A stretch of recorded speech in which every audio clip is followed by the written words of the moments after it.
ইহুদি এসে একজন মুসলমানের বিরুদ্ধে নালিশ করেছে আল্লাহর নবীর দরবারে। নবীজি সাক্ষ্য প্রমাণ নিয়ে সবকিছু শুনে মিলে রায় দিলেন ইহুদির পক্ষে, মুসলমানের বিপক্ষে। কারে কয় মিজান। নবীজি বিচার করতেছেন, ইহুদির বক্তব্য শুনে মুসলমানের পক্ষে রায় না দিয়া রায়টা দিলেন ইহুদির পক্ষে। মুসলমান বেচারা অসন্তুষ্ট হয়ে গেলেন। তিনি চলে গেলেন হযরত ওমর রাদিয়াল্লাহু তাআলা আনহুর কাছে। কপাল কত খারাপ, তার কাছে গিয়ে বলছেন আমিরুল মুমিনিন। তিনি তো তখন আমিরুল মুমিনিন হন নাই, যে বলছেন ভাই ওমর, একটা বিচারের সানি করার জন্য আসছি। বলে সানি আসছো আমার কাছে? পয়লা গেছিলা কার কাছে? ভাই গেছিলাম মুহাম্মদ সাল্লাল্লাহু আলাইহি ওয়াসাল্লামের কাছে। দেখেন অবস্থাটা। সবকিছু শুনে মিলে আমি মুসলমান চান্দা দেই, জিহাদের পয়সা দেই, সাথে সাথে থাকি, জামাতে নামাজ পড়ি, জিহাদের ময়দানে যাই। বিচারটা আমার পক্ষে না হয়ে রাসূল ইহুদির পক্ষে রায় দিয়ে দিলেন। এটা একটা কথা হইল নাকি? আপনি বিচক্ষণ মানুষ, সবকিছু শুনে মিলে আপনি বিচারটার সানি করে দেন। হযরত ওমর বলেন, বাবাজি অপেক্ষা করো, আমি তোমার বিচারে সানি করতেছি, দাঁড়াও। হযরত ওমর ঘরের মধ্যে ঢুকলেন, তরবারি নিয়ে আসলেন। খাপের থেকে তরবারি বার করে হযরত ওমর বলেন, যেই ব্যক্তি আল্লাহর নবীর ফয়সালা করার পর তা মানতে পারে না, তার সানি করতে আসে, তার ফয়সালা তো এই রকম করে করে দিতে হয়। তরবারি মারলেন, গর্দান পড়ে গেল। একজন রাসূল পাক সাল্লাল্লাহু আলাইহি ওয়াসাল্লাম এক ইহুদির কাছ থেকে ধার করেছিলেন এবং নির্ধারিত তারিখে ধারের টাকা পরিশোধ করেছেন। ওই ইহুদি প্রতিমধ্যে একদিন রাসূলকে ধরে বলছেন, মুহাম্মদ সাল্লাল্লাহু আলাইহি ওয়াসাল্লাম, তুমি আমার কাছ থেকে যে টাকা নিয়েছিলে টাকাগুলি ফেরত দাও। উনি বলছেন, আমি তো টাকা তোমাকে ফেরত দিয়েছি। কয় না, আমি টাকা পাই নাই, টাকা ফেরত দেয়। হুজুর বলছেন দিয়েছি, আর ও বলছে দাও। এমন সময় একজন সাহাবী এসেছেন, বলছেন হুজুর এখানে কি হচ্ছে? হুজুর বলছেন, এই লোকটার কাছ থেকে আমি টাকা নিয়েছিলাম, টাকাটা ফেরত দিয়েছি, তারপরে সে আমার কাছে বলছে না আমি ফেরত দেইনি। সাহাবী বলছেন, হুজুর আমি জানি আপনি তাকে টাকা ফেরত দিয়েছেন। হুজুর বলছেন, তা কি করে হয়? আমি যখন টাকা গ্রহণ করি তখনও তুমি এখানে উপস্থিত ছিলে না, আর যখন আমি টাকা তাকে ফেরত দেই তখনও তুমি তা দেখোনি, তুমি কোনো সময় এর সাক্ষী ছিলে না, উপস্থিত ছিলে না। তুমি কি করে বলছো যে আমি তার টাকা ফেরত দিয়েছি? তুমি সাক্ষ্য, তুমি যে সাক্ষী তার প্রমাণ কি? কি করে তুমি তা বলছো? সাহাবী বলছেন, ইয়া রাসূলুল্লাহ, আমরা আল্লাহ রাব্বুল আলামিনকে চিনতাম না, অসংখ্য মূর্তি পূজা করতাম, আমাদের বাপ দাদারা 14 গোষ্ঠী মূর্তি পূজা করত। আপনি বলেছেন এই মূর্তি পূজা চলবে না, এক আল্লাহর গোলামি করো, তার দাসত্ব করো। আল্লাহরে দেখি নাই। আপনার কথা মতো মা বাপের ধর্ম পরিত্যাগ করে, হাজার হাজার শত শত মূর্তিগুলিকে পরিত্যাগ করে এক অদেখা আল্লাহরে বিশ্বাস করেছি, দেখি নাই। আপনি বলেছেন ফেরেশতা আছে, দেখি নাই, বিশ্বাস করেছি। আপনি বলেছেন জাহান্নাম আছে, বেহেশত আছে, দেখি নাই, বিশ্বাস করেছি। আপনি বলেছেন হে দুনিয়া, এই জীবন জীবন নয়, আর একটা জীবন আছে, ওখানে আমাদেরকে উপস্থিত হতে হবে, জবাবদিহি করতে হবে আল্লাহর দরবারে। দেখি নাই, সাক্ষী পাই নাই, তবুও আপনার কথা মতো বিশ্বাস করেছি। হে আল্লাহর নবী, কোন সাক্ষ্য প্রমাণ ছাড়া শুধুমাত্র আপনার কথা মতো যদি এতগুলি বড় বড় কথা বিশ্বাস করতে পেরে থাকি, তাহলে ইহুদির এই মাত্র কয়েকটা টাকা ফেরত দিয়েছেন, এ কথা কেন বিশ্বাস করব না? অবশ্যই ফেরত দিয়েছেন, কোনো সন্দেহ নেই।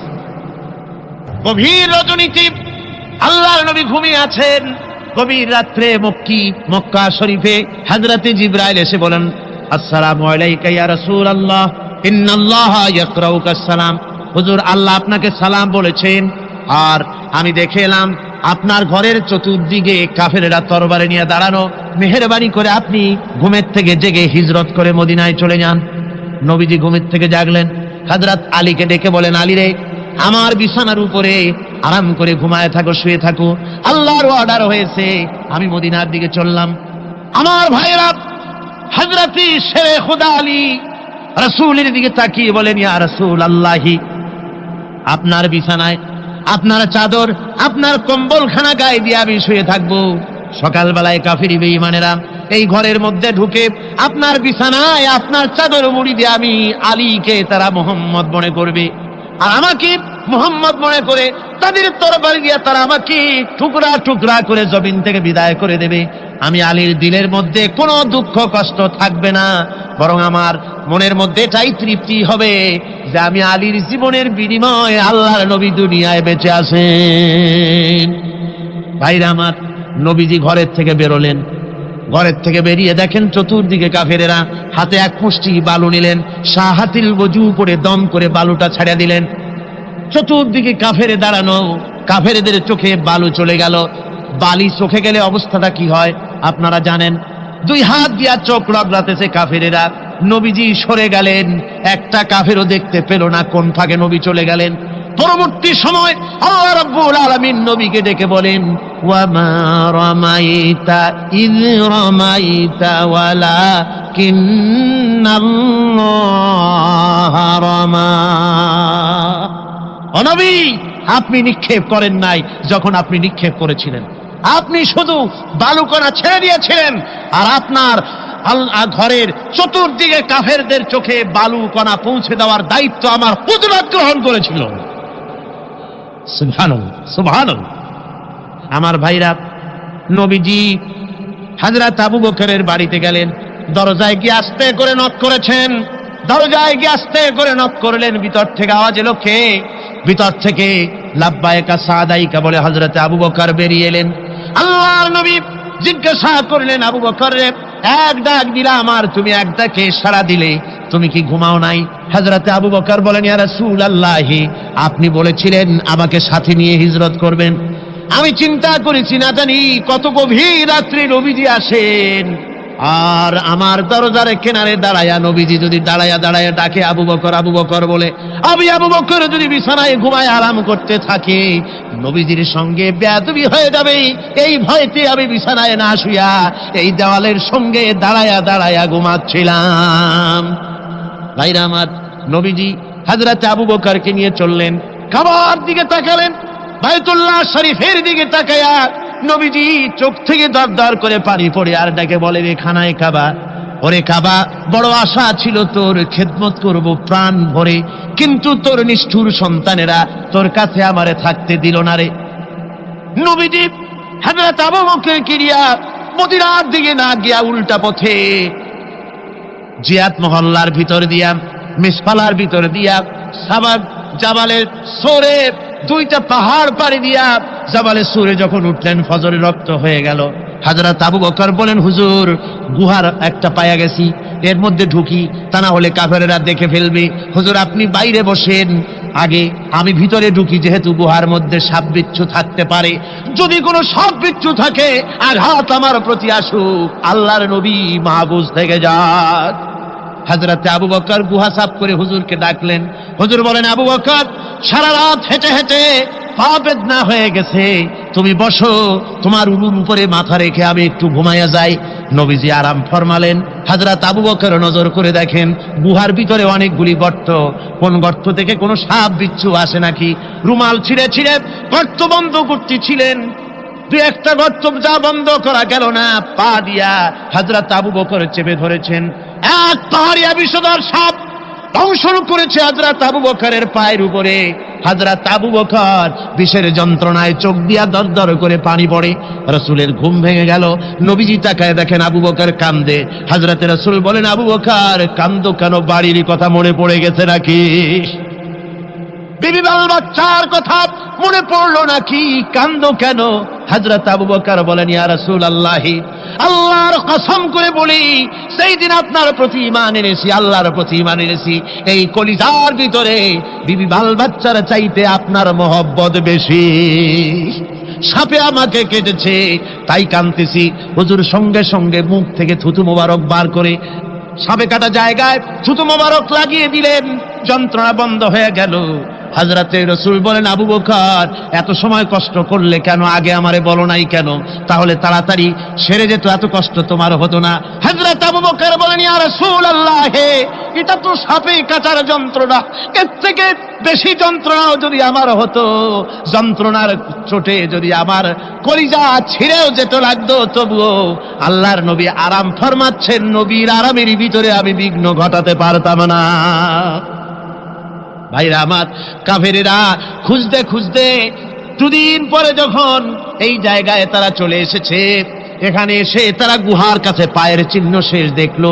একজন বলে ভিতরে আছে, আর একজনে বলে নাই, আর একজন বলে আছে, আর একজন বলে নাই। হযরতে আবু বকর বলেন, ইয়া রাসূলুল্লাহ, আমরা ধরা পড়ে গেছি, পালাবার কোনো পথ নাই, আমরা তো ধরা পড়ে গেলাম।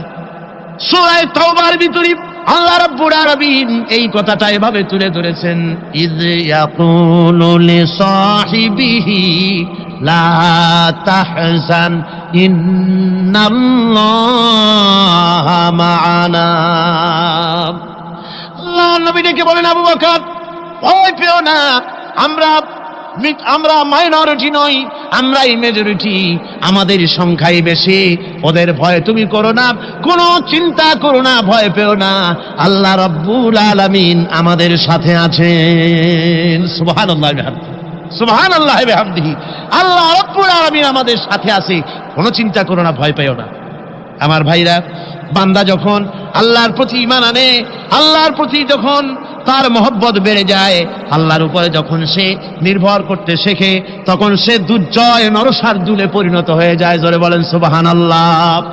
সে বীর পুরুষ, দুর্জয় নরশার্দুল, কারো হুঙ্কার, কারো অগ্নিচক্ষু, ফাঁসির মঞ্চ, জেল জরিমানা, বোমা, কিরিস, রিভলভার, স্টেন গান, কামান, এগুলির ভয়তে ভীত হয় না। কে? মুমিন।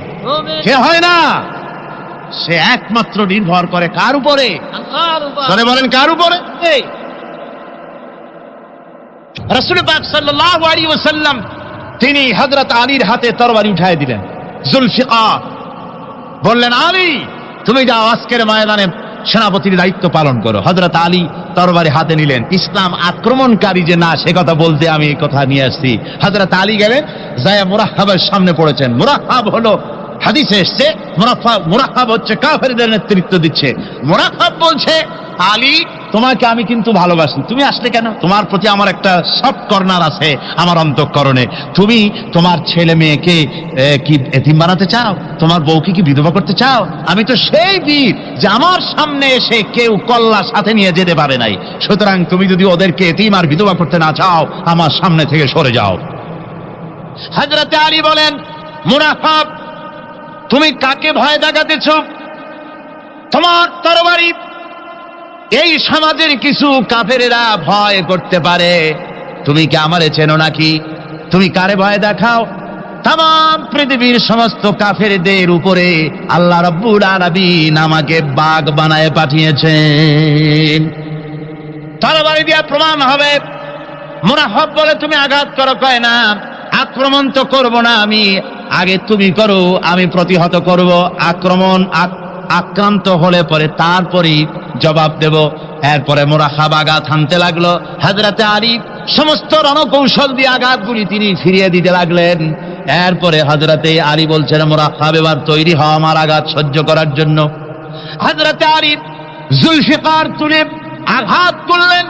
এক আঘাতেই দেখা গেল মুরাহহাবের মাথা থেকে শুরু করে শরীর টুকরা হয়ে গিয়া হযরত আলীর তরবারির মুঠা পর্যন্ত মাটির ভিতরে গেড়ে গিয়েছে। খায়বারের দুর্গ দখল হয়ে গেল। পরের দিন আল্লাহর নবী বলেন, আলী শুনতে পেলাম তোমার ঢাল ভেঙে গিয়েছিল, তারপরে তুমি যুদ্ধ করলে কি দিয়ে? হযরত আলী বলেন, হুজুর আমুজ দুর্গের ওই কবাটটা, লোহার কবাটটা বাম হাতে নিয়া আর ডান হাতে তরবারি নিয়ে লড়াই করেছি। হুজুর বলেন, কি করে মানুষ কেমনে এত বড় দুর্গের লোহার কপাট হাতে নিয়ে যুদ্ধ করে? একটু দেখাও তো দেখি। হযরত আলী গতকালকের মতো বাম হাত দিয়া ধরেছেন, নাড়াতে পারেন না। এবার ডান হাত দিয়া ধরেছেন, নাড়াতে পারেন না। ডান আর বাম দুই হাত দিয়া সমস্ত শক্তি দিয়ে এমন জোরে টান মেরেছেন, প্রতিটি লোমকূপের গোড়া থেকে ঘাম বেরিয়ে এসেছে, এক চুলও নড়াতে পারেন নাই। হযরত আলীর মুখখানা মলিন হয়ে গেছে লজ্জায়। হযরত আলী রাদিয়াল্লাহু তাআলা আনহু লজ্জা পেয়ে গেছেন। রাসূল পাক সাল্লাল্লাহু আলাইহি ওয়াসাল্লাম বলেন, আলী লজ্জা পাওয়ার কোনো কারণ নাই, চিন্তা করার কোনো কারণ নাই। তোমার নিজস্ব শক্তি দিয়ে তুমি লড়াই করতে পারো নাই। এত বড় লোহার দরজা নিয়ে ক্ষমতা নিয়ে মানুষ সেভাবে লড়াই করতে পারে না। আল্লাহ তার দ্বীনকে বিজয়ী করার জন্য তোমার ভিতরে আল্লাহ রাব্বুল আলামিন ক্ষমতা দিয়েছিলেন। জোরে বলেন সুবহানাল্লাহ। আল্লাহ রাব্বুল আলামিন এই জিহাদের ময়দানে যখন মানুষ আসে, আল্লাহ তাদের উপরে মদদ দান করেন।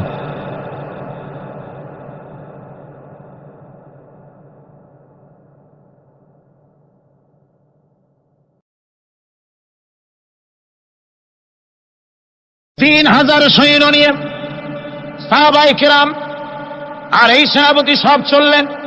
মতার প্রান্তরে লড়াই হলো। এই লড়াইয়ের ময়দানে হযরতে যায়েদ অনেকগুলি কাফির সৈন্যকে জাহান্নামে পাঠিয়ে দিয়ে তিনি নিজেও শহীদ হয়ে গেলেন। এবার জাফর হাতে তরবারি আর এক হাতে ঝান্ডা নিয়ে এগোচ্ছেন সামনের দিকে। কাফেরেরা হযরত জাফরকে ঘিরে ফেলে দিল। আমার বন্ধুগণ, কাফেরেরা ঘিরে ধরে তরবারির আঘাত করলো জাফরের ডান হাত কেটে ঝুলে পড়লো। হযরতে জাফর এবার বাম হাতে তরবারি উঁচু করে ধরেছেন। এবার বাম হাতে কোপ দিল ওরা। এই কাটা দুইটা হাত দিয়ে বুকের সাথে হযরতে জাফর ইসলামের পতাকাটাকে জড়ায় ধরলেন। পাশের সাহাবীকে ডেকে বলেন, ও রাসূলুল্লাহর সাহাবী শোনো, আল্লাহর নবীকে আমার সালাম বলে দিও আর শোনায়া দিও, জীবনের শেষ মুহূর্ত পর্যন্ত ইসলামের পতাকা উঁচু করে রেখেছিলাম, মাটিতে পড়তে দেই নাই। আমার মনে হয় আমি এখন শহীদ হয়ে যাব, যেহেতু আমি এখন আমার নাকের ভিতরে আল্লাহর জান্নাতের সুঘ্রাণ পেতেছি। হযরতে জাফর শহীদ হয়ে গেলেন। হযরত আব্দুল্লাহ বিন ওয়াহাব, হযরত আবু উবাদা দুজনে মিলে ছুটলেন ঝান্ডা ধরার জন্য।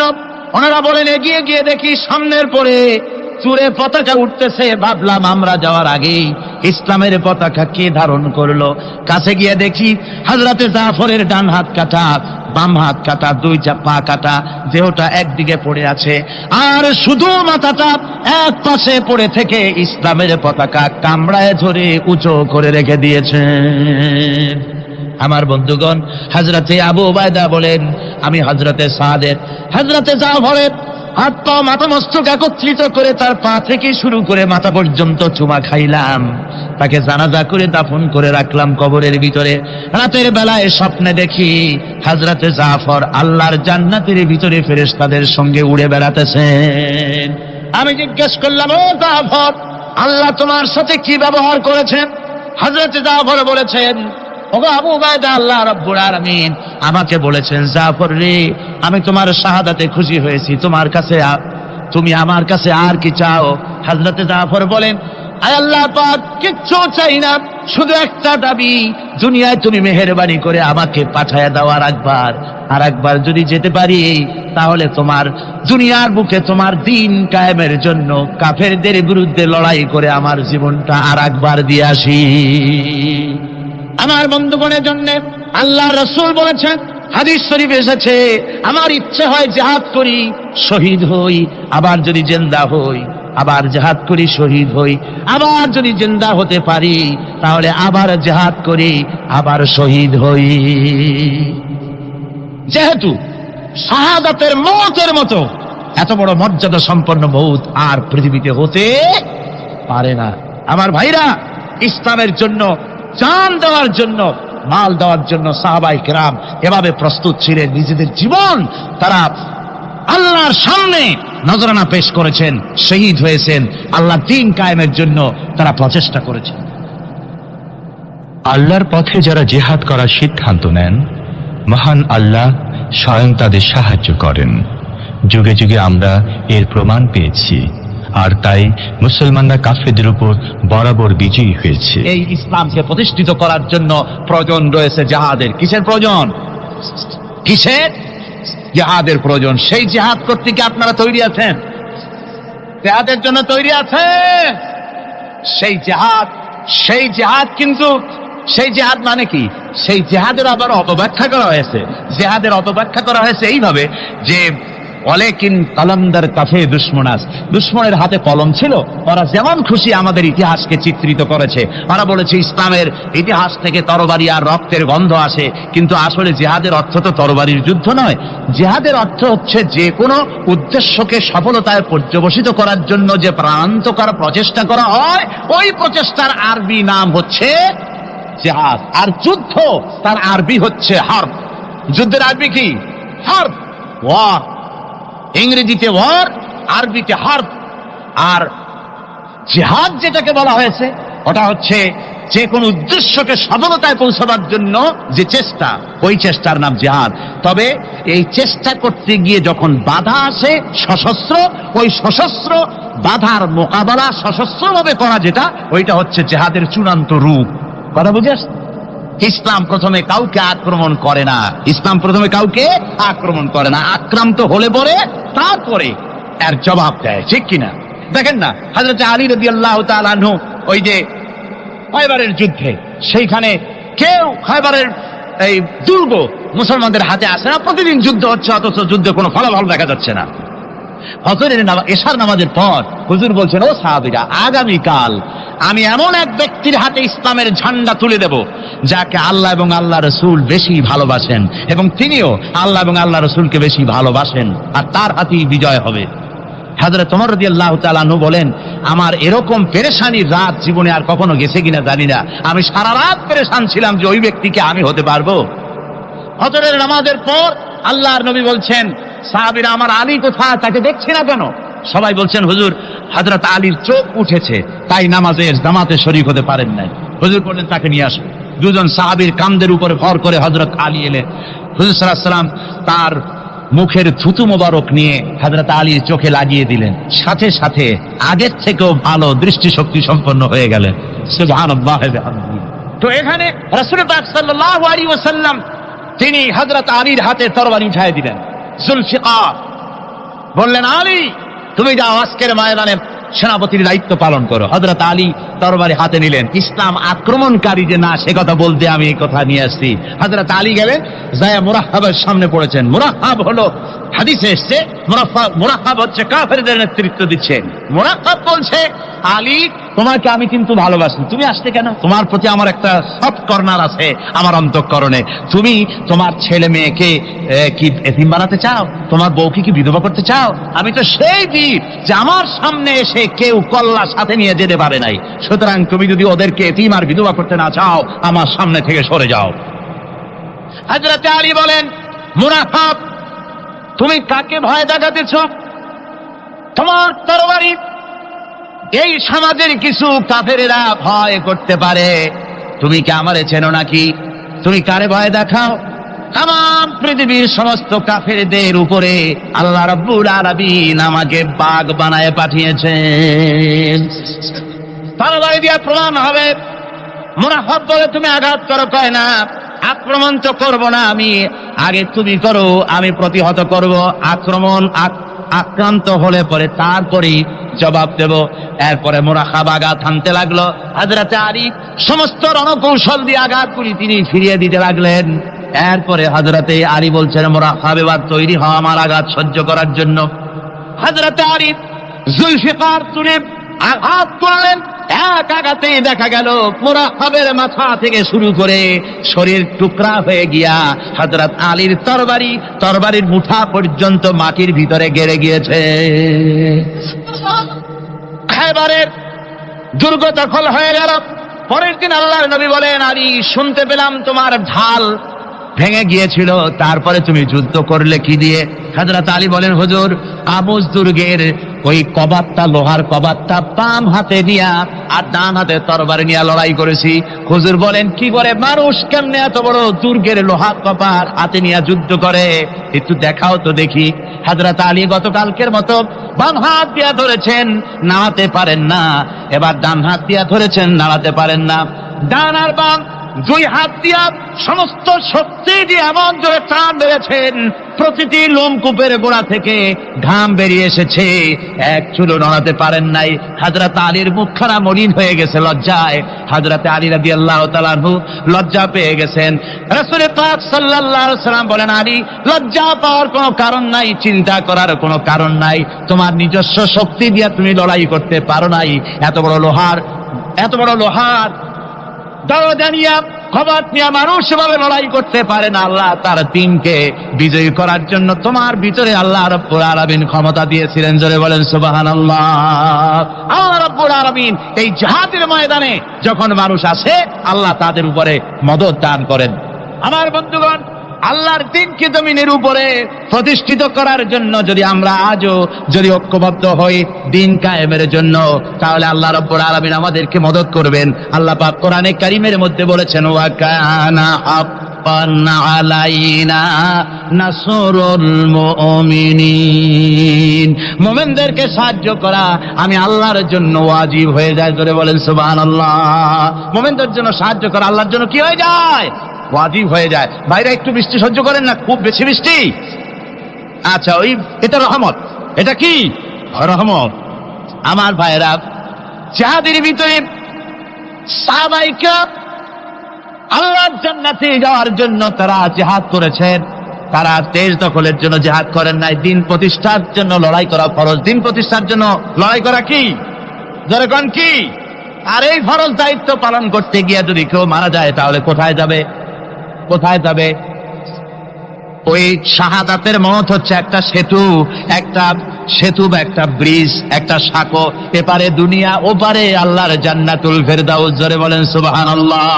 এই জন্য হযরত ওমর ফারুক রাদিয়াল্লাহু তাআলা আনহু সব সময় দোয়া করতেন, আল্লাহুম্মা রযুকনি শাহাদাতান ফি সাবিলিক ওয়াজআল মাউতি ফি বালাদি রাসূলিক। আল্লাহ রাব্বুল আলামিন, আমাকে রাসূলের শহরে মওত দাও, আর আমাকে তোমার দ্বীনের রাস্তায় শাহাদাত মঞ্জুর করো। জোরে বলেন আমিন। এটা আমাদের দোয়া, আমারও দোয়া, আমার সারা জীবনের স্বপ্ন, সারা জীবনের স্বাদ, আল্লাহ যেন শাহাদাতের মওত নসিব করে দেন। জোরে বলেন আমিন। এর থেকে উন্নত মানের মওত আর নাই। ওই প্যারালাইসিস হয়ে বিছানায় পড়ে তড়পায় তড়পায় মরার কোনো দাম নাই। দুনিয়ার বুকে বিড়ালের জিন্দিগি বছর করার 500 বছর বেঁচে থাকার দাম নাই। সিংহের মতো 1 সেকেন্ড বেঁচে থাকার দাম আছে, ঠিক কিনা? আর মওত, প্লীহা, যকৃত, typhoid, paralysis, diabetes, heart attack, kidney পচে যাওয়া, হাবিজাবি মওতের চাইতে আল্লাহর রাস্তায় জিহাদ করে শাহাদাতের মওত সর্বশ্রেষ্ঠ মওত। জোরে কোন সুবহানাল্লাহ। আমার ভাইরা, রাসূলে পাক সাল্লাল্লাহু আলাইহি ওয়াসাল্লাম তিনি মদিনা মুনাওয়ারায় এসে প্রথম যে জিহাদের সম্মুখীন হলেন, ওইটার নাম কি? কোন জিহাদ? বদর। কোন জিহাদ? বদরের জিহাদ। সেই বদরের মাঠে জিহাদের জন্য রাসূল সাহাবীদেরকে তৈরি করতেছেন। তো আপনারা চিন্তা করেন বিষয়টা, জিহাদ করতে হবে। এই বদরে সাহাবীরা জিহাদ করবে কাদের বিরুদ্ধে? নিজের বাপের বিরুদ্ধে।